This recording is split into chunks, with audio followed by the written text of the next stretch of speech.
blockchain nerds, traders, hodlers, moon boys, and everyone else, including those of you that have no idea about crypto and are here to learn. Welcome to the Crypto Made Easy with Zypto podcast. Big thanks to AI for the music, as per usual. My name's Joe Parkin. I'm one of the founders of Zypto, and in this podcast, we look into some basic concepts related to our guest organization or project. We do a deep dive into what they do, their company, their field of expertise. And then we discuss some general cryptosphere topics before taking some questions from our live audience here in the @Zypto Global Telegram channel, home of our very own Zyptonian community. So today we are very privileged indeed to have YC joining us from DigiByte. YC is involved with marketing, outreach, and these kinds of activities in DigiByte. So he's not going to be giving you a very detailed, in-depth look into the technical side of things, which would confuse me in any case. So DigiByte, in case you've never heard of them, are a real OG blockchain. They've actually been around since January 2014, which surprised me. It means they're only about 9 months or so younger than my eldest child, which is quite amazing. So welcome to the podcast, YC. Thanks, Joe. I appreciate you having me on here, and wonderful introduction there too. So I'm ready and excited to talk all about DigiByte. Excellent. So as I explained to you beforehand, we've got a few different sections. The first one's the basics, where we're literally going to have you kind of talk us through in very simple terms some blockchain basics that will help noobs to understand what we're talking about. Then we've got the deep dive into DigiByte. Then we've got what I call the big picture, which is kind of more general cryptosphere, Web3 blockchain stuff. A chance for us to have a chat. And then we'll have some questions from the studio audience. But the first thing, obviously, is for you to tell everybody a bit about yourself. Yeah, so I'm YC. I'm a DigiByte core community member. I've been in blockchain since 2014. I was around when DigiByte actually launched. I don't know how old your audience members are in terms of crypto, but back then there was a platform called Bitcoin Talk. It was a forum that people that were launching their projects or discussing upgrades or enhancements on projects would come there. We didn't really have an X platform. So I've been doing this for quite some time. I am work on anything with integrations, due diligence strategy. I do some PR reviews on GitHub. I'm not a developer, but kind of the guy in the back of the scenes trying to make things work, so to speak, as best as I can. So I'm sure if people don't know about it, DigiByte is all volunteer based. So none of us get paid. We don't have a corporate entity. We don't have employees. This is all through the ethos of just pushing out a blockchain for freedom and autonomy for all the people across the world. That's amazing. I kind of assumed that there would be some sort of core team that would get some sort of contributions from the community as a whole to help them push it forward. So it's very impressive to keep things going on. Yeah, and just an FYI on that, even our developers, they don't get paid. Jared, when he launched the blockchain on January 10th, there was a 0.5% pre-mine back then, and half of it went to community members to promote the blockchain and understand what DigiByte was all about. The other half went to developers to actually build the infrastructure around the chain. That can all be seen on chain. It was documented on Bitcoin Talk way back in the day. So if people want to do an audit, they can see that. But the point being is that there is no founders fund. Jared doesn't own like a big war chest of DigiByte. There's no marketing fund. So the reality is that even if there are projects or enhancements to the blockchain, ultimately there would have to be a community bounty that would be put up, and members from the community could contribute and make that happen. But even then, DigiByte developers are doing this all on the onus that they want to keep providing a decentralized world and essentially a parallel economy, but they're not being paid, just like even myself. It's genuinely incredible, especially if you know the way that most projects are launched nowadays. In fact, I've taken a note that that's something we could speak about later, like the contrast between the contrast between DigiByte's philosophy and, for example, I don't want to blame memes. It's not the token, it's not the meme's fault. It's the people behind its fault. So correct. We can talk about that a bit later, perhaps. Absolutely. To get some contrast. Okay, so we're going to start off with the basics. I did say that it's not going to be incredibly technical, but the objective here is to just give a very brief introduction to some of the concepts. One of the things I saw about DigiByte, which I wanted to ask you about, is we've already discussed in other episodes the general idea of how proof of work functions. What I didn't know until doing my research for this is that DigiByte uses five different algorithms? Yeah, so if you've already talked about it, I'll just kind of give a quick overview. For those that don't know, proof of work is a consensus mechanism. You're using, essentially computational power to verify the transactions on the network. So it reduces the ability for users to manipulate the blockchain. We are proof of work, and yes, we do have 5 distinct proof of work mining algorithms. And initially, when we started, we had SHA-256, which is based off Bitcoin, Script, which is Litecoin, Skeen, Grossel, and Quibbit, which are in other cryptocurrencies. In 2019, we took out Grossel through you needed 70% consensus to do it. And we replaced that with our own algorithm called Autocrypt, which changes every 10 days. But essentially what the idea is that each algorithm allows you to target different hardware. You could use ASICs for the SHA-256, GPUs for Script, FPGAs for Autocrypt. And the reality is that because we're able to distribute the mining across 5 different algorithms, it's like exponentially harder for any single entity to do a 51% attack of the network's hash rate. I mean, you'd essentially have to dominate the majority of hash power on multiple algorithms to do that. So it's obviously computationally, it's going to be very difficult, but also from a financial perspective, it's highly prohibitive. So you're reducing double spending or any kind of manipulation that could occur in single algorithm chains like Bitcoin, for example. And the proof is in the pudding, as I've said before. We've been up for 11 years without a single bit of downtime and no compromises to the network. So it works. So I'd honestly never even thought about the possibility of there being kind of multiple algorithms on one chain. It's not something that I thought could be possible. And it turns out that it's been happening, like I said earlier, like for as long as my oldest child's been alive. So the next question I've actually got written down is about how the multi-algorithm model helps to make the network more secure. And you've already mentioned a 51% attack, and that was kind of what I would like you to dive into a bit. What exactly is a 51% attack, and how does that? Well, a 51% attack is when you have an entity that has the majority of the hash power of that algorithm, and they can essentially, it's an attack vector, right? They can take over the chain.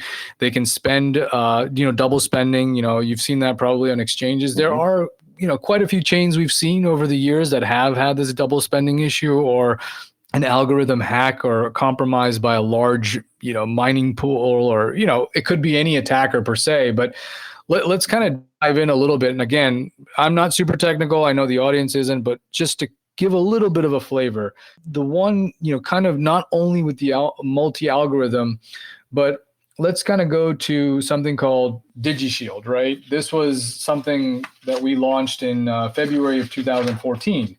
And in conjunction with multi-algorithm, what this was is it's a real-time difficulty adjustment where you're protecting against mining pool fluctuations. So essentially think about like a network being stable and you're not having all this crazy difficulty adjustment happening where it could again compromise the authenticity or the stability of the network.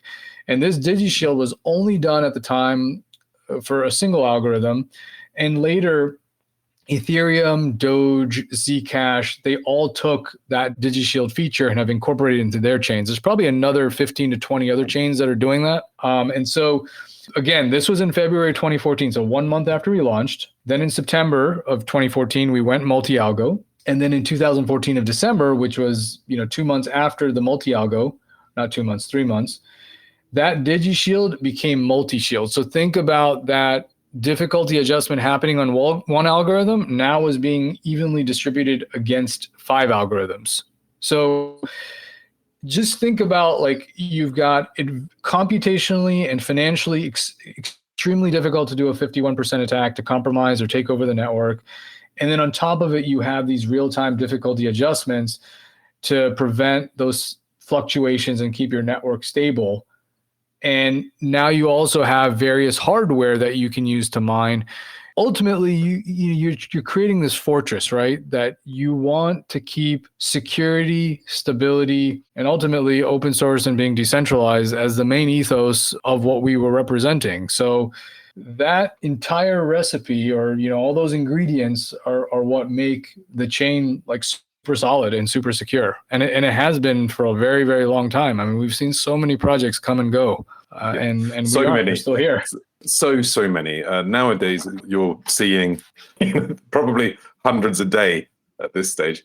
Well, they did an article on, and sorry to interrupt you, they did an article on CoinGecko a few months ago. They did a study, and I think it was like there's been like several million cryptos since 2021 that have died already. Amazing. So in a 4-year window, we're seeing millions of projects that are just gone by the wayside. And I'm sure a lot of it is, what you alluded to earlier, meme coins, the attention grabbing stuff. But that being said, you've also seen projects that have gotten millions and billions of dollars that they've raised that have not sustained time either. So it's a real testament. So we can get into all of the many reasons why these things don't go ahead later, I think, because there's all sorts of things we could talk about. It's always tempting for me to jump straight into this stuff right at the beginning. So I was gonna go back to what you were mentioning earlier about the fact that you can use different hardware because of all the different algorithms, and it kind of brought to my mind the question that a lot of people ask me about crypto, people that are getting into it. Can one still use a home computer, just like a normal computer, to mine DigiByte? Yes, you can. Just remember, and this will go into kind of launch that we had a couple months ago. I brought this up on another podcast as well, but one of the big things that we like to illustrate is the decentralized nature of DigiByte globally. And so we have, a chart on digibyte.io. It's a stats site that's been created by Jared, looks at all the worldwide nodes, showing the nature of how decentralized we are globally. And so what they did was, there's an individual named Economic Ninja. He's another influencer on YouTube, and he's been in crypto. And Jared and him launched a course where essentially you were teaching people what DigiByte was and how to download a core wallet and put up a node. And so you can mine through your computer. Obviously, it's going to depend on your hardware, and I can't really speak to how fast or how much you will mine. But a lot of times, even putting up a node is not really for making profitable rewards on mining. You will, but I don't know if it's really more about there being a large ROI based on your electricity and hardware cost. More people put up nodes because they feel like, hey, we're part of keeping this resilient network up. So they do it more for the ethos of like, hey, we have this node, we're auditing the blockchain, we're part of this. And by the way, we are being a part of keeping this decentralized movement going. I know it's a long answer to your question, but yes, you can mine. Again, you'd have to kind of know what the specifications are. There are a lot of solo miners and things that are popping up now on YouTube with different hardware. I think there's like a BitAxe that people are doing a lot of videos on that they're mining with DigiByte.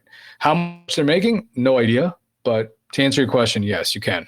Okay, cool. So I love the fact that people are doing it just in order to feel part of something. I often tell people that fiat, or local currency as I like to call it, is built by kings and governments, and crypto is built by community, by people, all together. And DigiByte's a perfect example of that. And that is important because it's a demonstration of the power that we have to change things. We're going to move on to, I feel like I've already learned quite a lot about DigiByte. We're going to jump into the deep dive into DigiByte. So I always ask all of our guests to start from the beginning. So would you be able to walk us through a bit about the origin story? Yeah, so I alluded to it a little bit earlier, but 2013, Jared Tate, our founder, he, like many others, was involved in Bitcoin. And he is a software developer, so he was getting into that and realized that there were some inefficiencies in the Bitcoin protocol. And so he decided to launch January 10th, DigiByte, which ultimately he wanted to have more of it be aimed at speed, security, and decentralization. So he launched this in the United States. We're open source, as I said.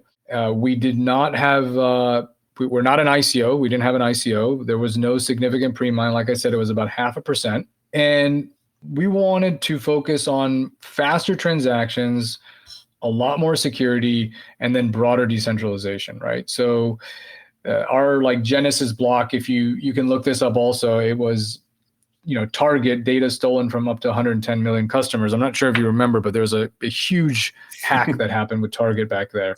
And because we were so focused on cybersecurity, we felt like that would be the perfect thing to put out there. And so we are a hard capped 21 billion DigiByte. It'll be mined all by 2035. We have about 84% of that's in circulation. 15-second block times, which are about 40 times faster than Bitcoin. And then again, earlier I discussed all the DigiShield, multi-algo, multi-shield. We also were one of the earlier blockchains to implement SegWit in April of 2017. And we also have a privacy protocol, which is called Dandelion. I don't know if you've heard of that, but we put that in May 2019. That will hide your IP address. So it gives you more privacy and then prevents location track. We have that. And then, of course, we've got various third parties that have launched, Digi assets and, other items on the blockchain. So we've gone through a lot of iterations, a lot of enhancements. Yeah. So that's a very condensed version of the origin story. Excellent. And which would you consider to be the main milestones where people look back on, like you've been there since the beginning. So which are the things that you look back on as being like the key turning points?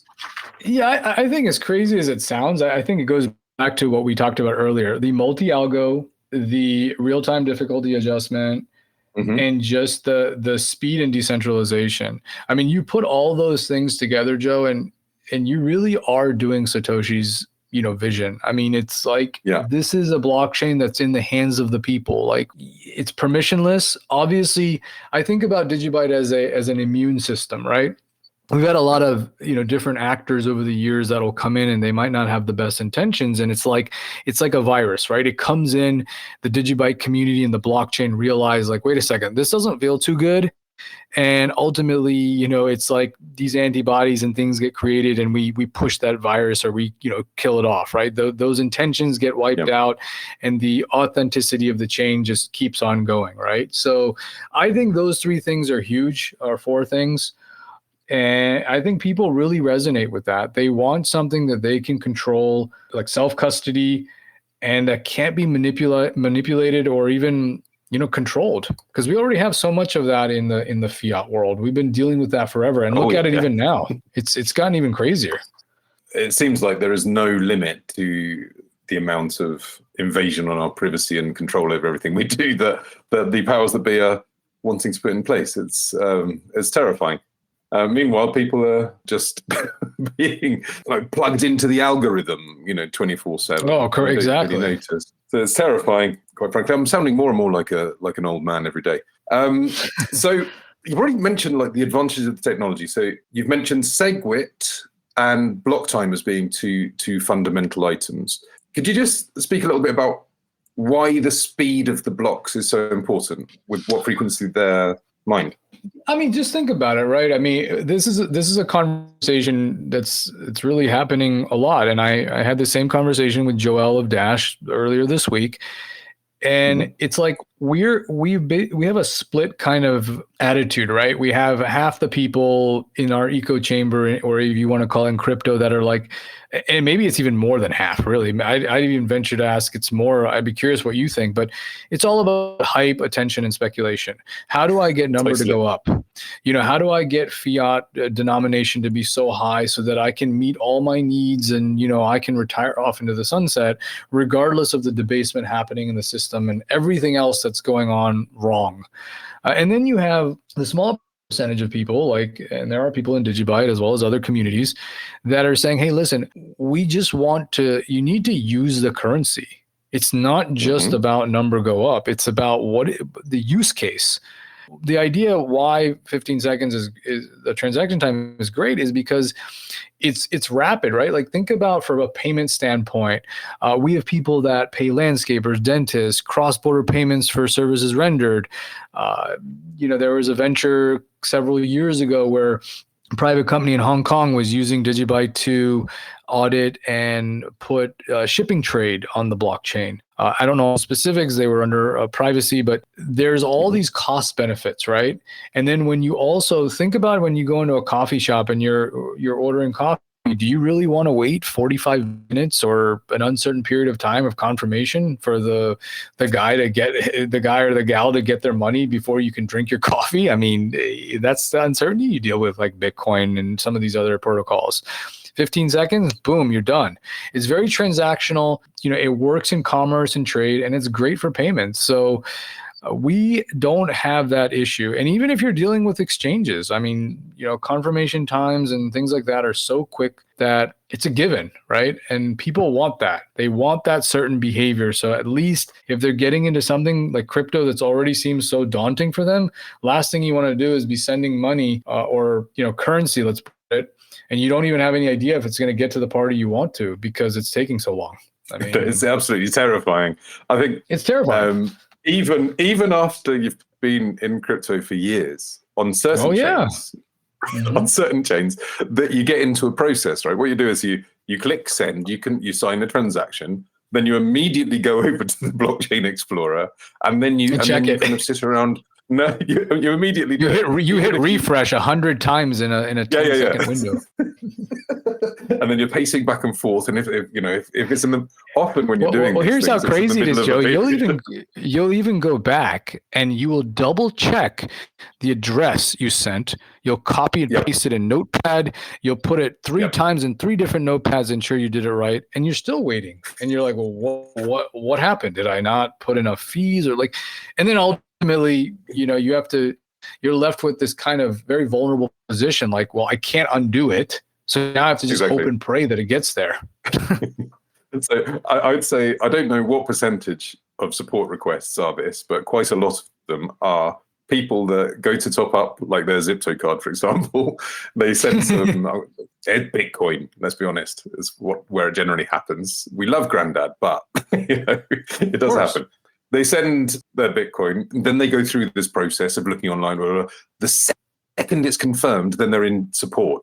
It still hasn't been loaded onto the card. You waited 45 minutes. It's not 45 minutes in most cases. You waited all this time for the blockchain itself to send the funds. We only just got it, and then you want our side to be, done in minus 10 minutes. Kind of thing. It's very funny. Basically, the support request is it hasn't got loaded. It hasn't got loaded. Then look on the blockchain. Yeah, it'll be done in a minute. All right, now it's done. Goodbye. That's it. That's the whole thing. Right, but even for you guys, that's an inbound bandwidth. It can be a bandwidth constraint or a bottleneck. Not that you guys aren't providing efficient support, but because that chain, whichever it may be, has that as a part of their own infrastructure, that can cause other, panic or worry or concern, which it's really not necessary, right? Because then it creates an efficiency issue too, because you don't need to have that much staff doing that. If the chain is confirmed, it's like, okay, cool, we've done it. We can cut out 90% of those support requests because our transaction time is 15 seconds. Yeah, but a lot of that is just emotional support. Of course. We'll sit here with you until it's been confirmed. We can't do anything about it. We'll sit here with you. So the next thing was SegWit. Could you explain what that is? It comes up a lot, but I'm sure there's a load of people that don't know what it means. Yeah, I'm not. SegWit, I think ultimately. Let me actually, while we're talking about, let me just pull up my notes because it is a little bit more technical than it improves transaction capacity. And then at the same time, it reduces the size of those transactions. I know there's it tries to separate it with the actual data, and then there's something called a witness. But frankly, I'm not super well versed. I think what the benefit of it is that you can take less space to fit more transactions, and then they're not going to cost as much. I think that's the added enhancement. Now, with DigiByte, where you've already seen such a, you can scale and you're already seeing low fees, it's kind of putting it on steroids, right? It's even better. Why not? So somebody told me a while ago that it was a bit like compression. Oh, there you go. If you compress a video file, then you reduce the size of it so it can get sent quicker. I don't know if that's right or not, because I also don't. I'm not very technical, but that's what I was told. So I think that's actually a great way to say compression is probably the best way, because if you can store more on a given block, then obviously you're putting more data, or like you said, video or whatever it may be. But the advantage is that you can pile in more and it's not costing you as much. So it's kind of a win-win if you think about it. Yeah. So how much does it cost to send a DigiByte transaction? Oh, it's like, it's almost barely nothing. I know that the recent, like a fraction of a cent. Yeah, it's like a fraction of a cent. Exactly. I mean, it's not a lot. Especially when you're denominating it in DigiByte. So it's pretty much not a lot. We did increase those fees as a part of the new 8.22 upgrade, or that just came out recently. But even then, it's a fraction of a fraction. Excellent. So practically free. Amazing. So yeah, I won't say free, but yes, I mean it's not going to. Let's put it this way: if you go and buy coffee that costs you $7, you're not going to be paying $15 or $20 in transaction fees. No, the inflation on the price of the coffee is going to make more of a difference than the gas fees on your transaction.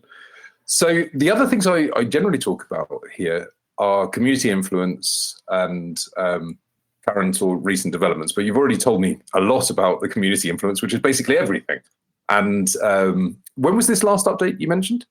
Yeah, so this was a couple months ago, and it was a huge upgrade for 8.22 for DigiByte Core Protocol. It took several years to do it.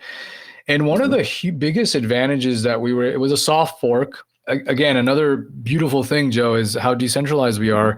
Quick example, we had to get 70% consensus from the mining pools, because ultimately if they don't like it, then it doesn't happen. And so our mining pools are so decentralized that we have a team that contacts the pools and says, hey, do you want to upgrade? Some respond, some don't. But the crazy thing is we don't even know all the pools out there. We can't even find them, because they're out there mining, they're decentralized, they don't give any information. So there's a lot of that can be a good thing and a bad thing.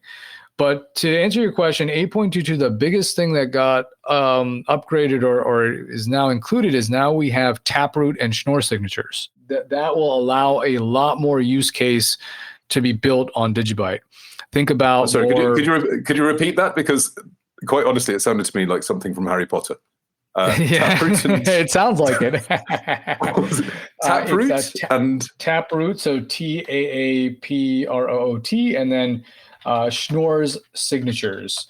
They're part of Bitcoin's protocol, but what they do is they will allow, again, more privacy, cheaper transactions, but now you can use that mechanism to build more on-chain use cases.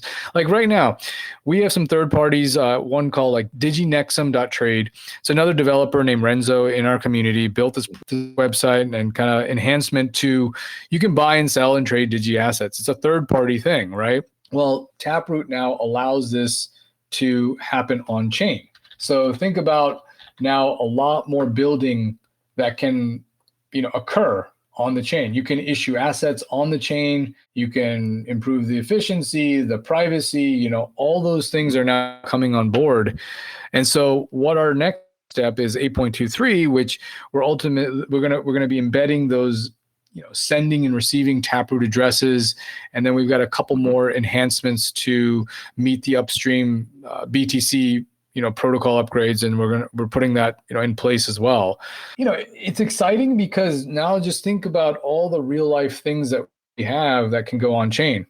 The opportunities are limitless. The caveat is that you're going to have people actually build, right? We can't just talk about it. It has to actually happen. Otherwise, what good is it, right? So, But having the capacity and the ability to do it, that's a huge step. Okay, so let's see if I understood that correctly. So digi assets, from my limited understanding, is kind of the token NFT layer. of DigiByte. Is that correct, or is it set? That's But is correct, it part of the core project, or is it a parallel thing? It's like a parallel thing. You just need the capacity to do it. I mean, I'm sure you can build on chain right now, but it takes a certain technical wherewithal, to do that. We have the capacity to do it, but right now our solutions are more third party. And so the kind of the big thing coming in the next upgrade will be to bring that into the core project. Yeah, the actual Taproot that was with 8.22, but 8.23 will need to include those sending and receiving Taproot addresses. So yes, that will then allow all these things to start coming on board. Correct. Brilliant. Okay, that sounds exciting. It sounds like there's going to be even more stuff you can do with DigiByte. And when's that planned for? Don't know. I know the devs are working on it. Not sure how long it will take. I don't envision it'll take several years by any means. But ETAs are, as you probably can appreciate, they're a funny thing, right? I mean, if I tell you it's coming out next month, everyone's gonna be like, "Where is it? Where is it? Where is it?" And if it doesn't come out, it's like, "Well, you guys suck. You didn't do it." So you can track. Don't get me started. Yeah, well, don't get me started. So, and ours are paid.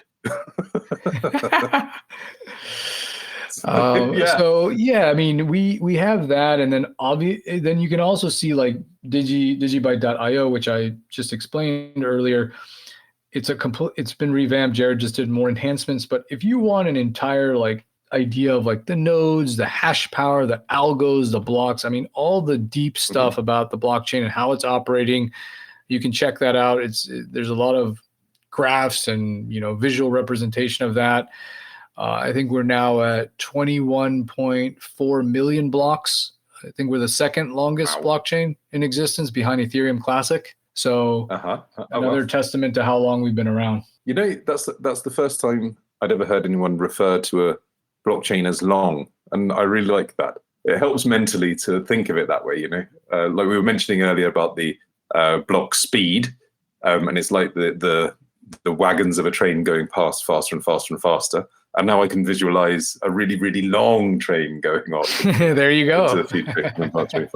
So now we're moving on to the section that I like the most, the big picture, where we just get to chat about just about a bit kind of more ideological things maybe. And I think I'm going to bring up that thing that we mentioned right at the beginning about the way projects are launched, the serial launching, what I refer to as farming, that goes on nowadays, and how that contrasts to Satoshi's vision of building a decentralized, community built and run kind of currency.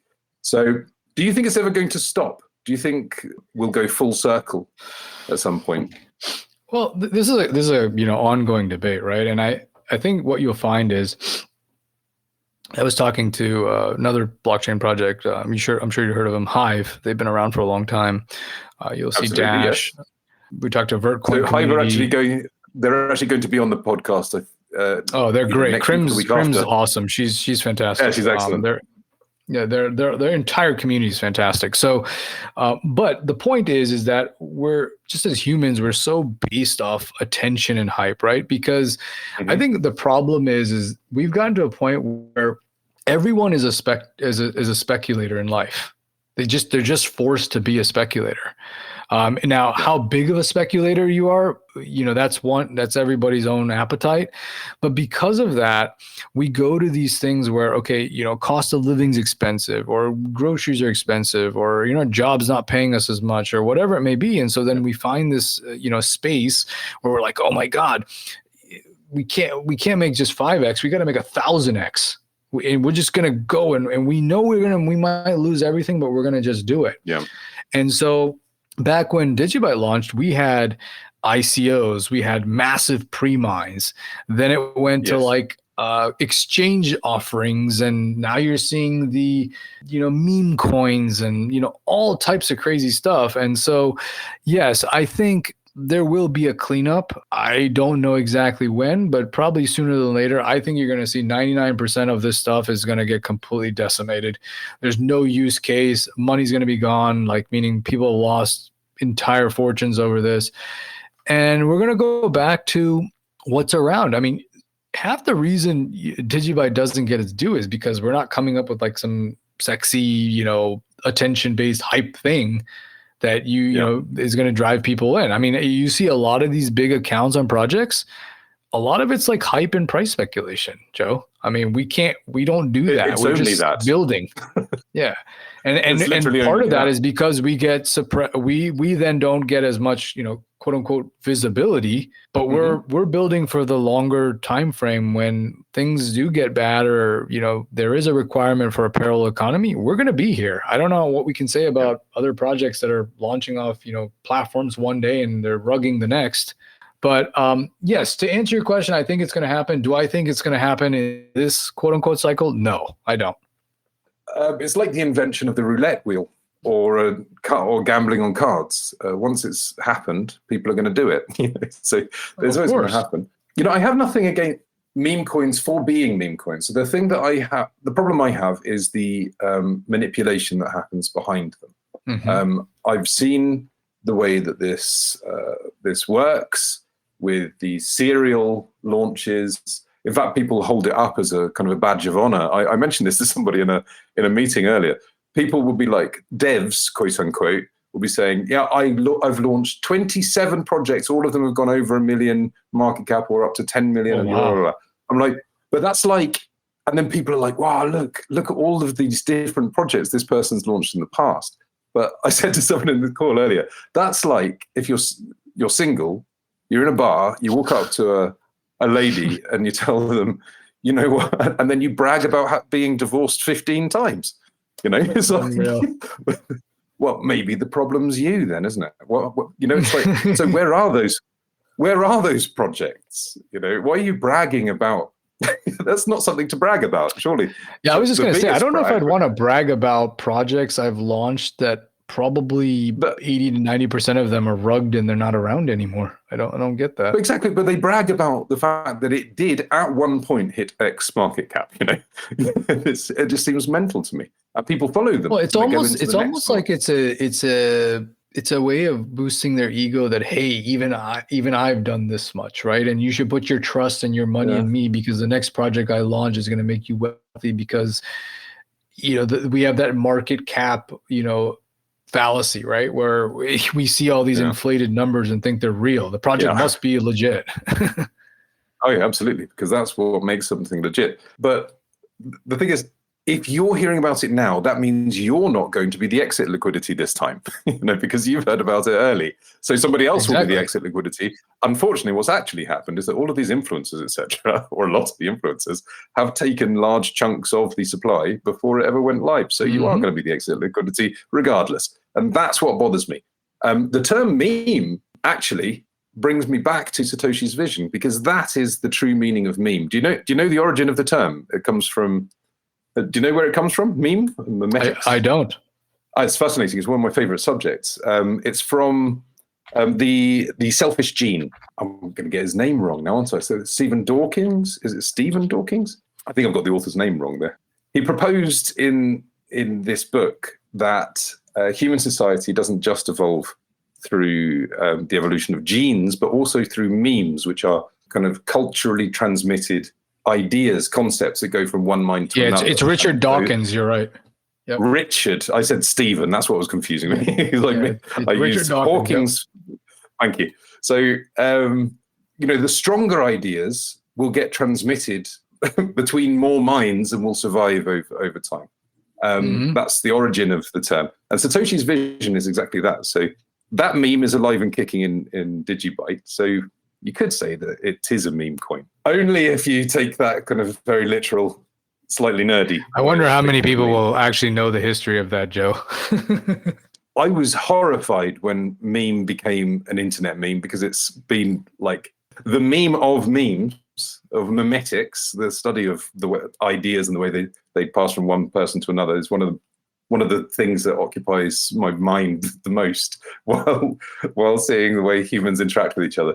But yeah, I think the meme of Satoshi's vision, or the meme of us building together a better way for us to transact without middlemen, etc. I think that meme is the one that will last at the end of the day. 100%. So so that was supposed to be a question and it turned into a rant. I apologize. It does tend to happen. It's totally fine, Joe. Apart from what we've already spoken about, are there any other kind of movements, trends, or developments going on in Web3, crypto, blockchain that you're particularly interested in at the moment? No, I think it's just we've talked about this, and I had this discussion with Krim and Hive too. Is like, just you have to put blockchain in hands, whether it's Web3 or just you have to use the currency, right? Even if it's just as a payment rails or whatever it may be. You have to take it and get away from the idea of like, how much more can you stack? Once you start seeing the benefits of actually using it, I think that's where the adoption comes, right? It's like the more people that obviously use it and acknowledge its benefits, then it spreads like on its own, right? Versus we're constantly like, oh, well, like look at us. It's like, just do the work, and keep building. Mm-hmm. And I think we will see like people have this thing where they don't want to go to projects that have, lasted forever and long, because it's like I mentioned earlier, but you see a reversion back to the mean, right? They do come back, They learn, and that's something you can only provide so much education for, but you have to just keep on doing what we're doing. And like I hear in our community, slow is fast. Right? We'll take our time. Mm-hmm. We're going to be here for the long haul. We're not going anywhere. We don't have all the risks that a lot of other blockchains do. And we've got a lot of exciting things coming. So yeah, I love even what, Zypto's doing, which is really cool. I think there's even possibilities for further collab over there with our communities, which I've been a big proponent about is, I don't think this is a zero-sum game.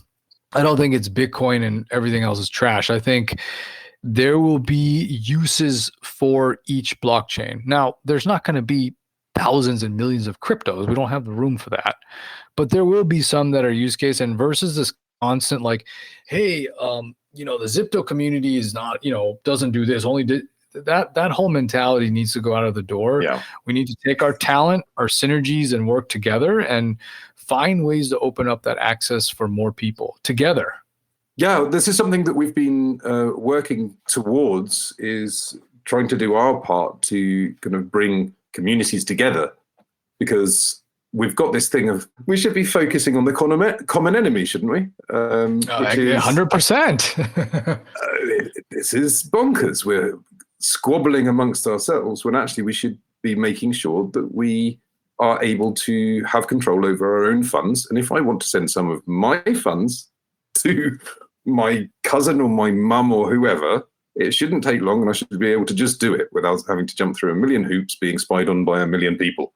It's very simple. Exactly. And we can do it. And that's why I find it bonkers that we have these communities that have so much talent and we're bickering over features versus let's just, if I like, and I'm using an example, but if I like Litecoin or I like Dash, doesn't mean I can't like DigiByte, right? You can like other chains. It's not like, oh my God, you're in trouble now, you're not loyal. No, I love DigiByte for the reasons I do, but I'm open to learning about other projects and finding out what they're doing. And you know what? You might get people in that community that are like, I really dig you guys too. Let's check it out. There's no restrictions in that sense. So I think it's been going on for way too long. And that personally has been one of my goals, is like, look, I don't know everything, but I'm a sponge for learning and meeting really good people. And so we just talk. We have these informal discussions, and I try to bring people there and learn and, build good, friendly connections. Because I think that's what lasts at the end of the day. Well, I think if there's one thing that society in general needs, is more friendly connections. No, for sure. There are way too many connections, but not enough friendly ones. We've already been along on that journey together with you, but now doing it while also being in contact. So for sure, I think we're going to probably start wrapping up at that point. Absolutely. First of all, where would you recommend people go to learn more about DigiByte? Yeah, so they can check out digibyte.org is our website, main website. they can go on X. As I've said before, if people need some guidance or want some help, they can always DM the main account, DigiByte Coin. Big caveat though, I am not customer service. So I'm not going to be a support ticket system, but if people need some guidance about, okay, well, where do I go or who do I talk to? I'm more than happy to direct. You can also check out DigiByte.io, which is a site run by Jared Tate. We'll give you a lot of meat to the actual blockchain if you want to be a little bit more technical or try to understand a little bit about our infrastructure, what's going on in terms of the algorithms and things that I mentioned earlier. And we also have a Discord, but you can find us. We even have a little community now on Hive as well. So we try to be everywhere. Yeah, I'm looking into that as well. Yeah, everyone has a little different cup of tea that they want, drink from. So it's like, if you want to check us out there, great. If you don't, you can go anywhere else. So everyone's welcome. Love to have you and contributions. So come check us out. All that's left to say is thank you once again to YC from DigiByte for coming to join us. Thank you for listening to Crypto Made Easy with Zypto. If you found this episode helpful or interesting, you appreciate the effort that goes into making these recordings, we'd really appreciate it if you could subscribe so you don't miss any future episodes. Remember, we all live at the mercy of the gods of Mount Algorithmus, so we need you to give us some thumbs up. So 5 stars, positive comments, do all the nice things, you know the drill. Obviously, you should visit Zypto.com. You should download Zypto app, which is amazing, if I do say so myself. We're publishing it in lots of different languages at the moment, so it's a lot easier for international people to enjoy. Mount Algorithmus, I love that. I do want to say one thing, as I said earlier, I know it wasn't recorded, but super grateful to you, Rick, and the rest of your team for having us on board and having this great informal chat.